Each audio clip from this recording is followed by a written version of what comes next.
খ্রিস্টান হইলে কফিনে, মুসলিম হইলে কাফনে, হিন্দু হইলে চিতায় পুড়ে ছাই।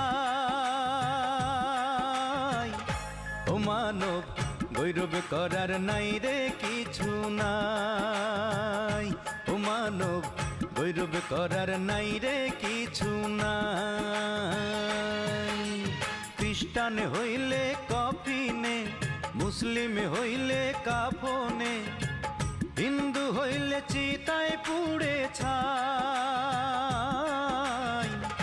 ও মানব গৌরব করার নাই রে কিছু নাই, ও মানব দুই দিনের এই দুনিয়া